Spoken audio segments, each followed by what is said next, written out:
संसद में राहुल गांधी के भाषण पर पूर्व मुख्यमंत्री भूपेश बघेल ने कहा, विपक्ष के नेता के तौर पर बेहद ही धारदार भाषण दिया है। इस पर प्रधानमंत्री मोदी और गृह मंत्री को भी उठकर जवाब देना पड़ेगा। भूपेश बघेल ने आगे कहा कि भाजपा और आरएसएस ने समाज में हिंसा फैलाने और ध्रुवीकरण का काम किया है। संसद भवन में राहुल गांधी के भाषण की चर्चा पूरे देश में है। वहीं भाजपा राहुल गांधी पर हिंदू विरोधी और हिंसा भड़काने का आरोप लगा रही है।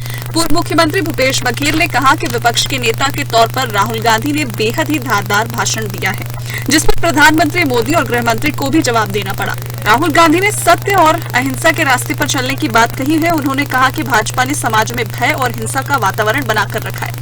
जो भी उसके विरोध में होता है उसे दुश्मन के रूप में देखा जाता है।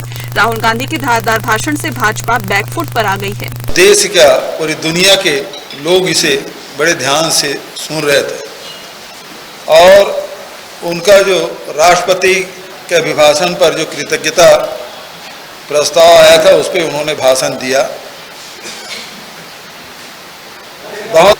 और आप सब ने देखा कैसे चुन चुन के शब्द बाण राहुल जी के मुख से निकल रहे थे और सीधा सत्ता पक्ष में बैठे हुए नेताओं के मर्म स्थल को वो बींध रहे थे।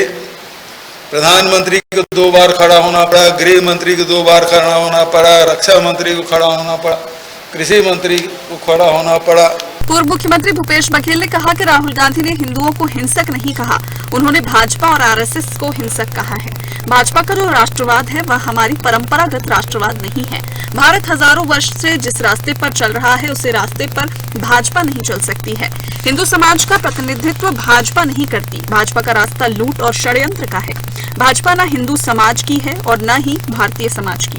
भाजपा हिंदुओं को ठेकेदार मानकर चल रही है और ये बात गलत है। तो इसको हम समाज के माध्यम से यहाँ पर रख के उसका हल निकाल सकते हैं, लेकिन उनका जो प्रशिक्षण है भारतीय जनता पार्टी का, आरएसएस का, वो तो यही है कि जो विरोध में बात करे उसे दुश्मन की तरह व्यवहार करो और उसे कुचल दो, समाप्त कर दो।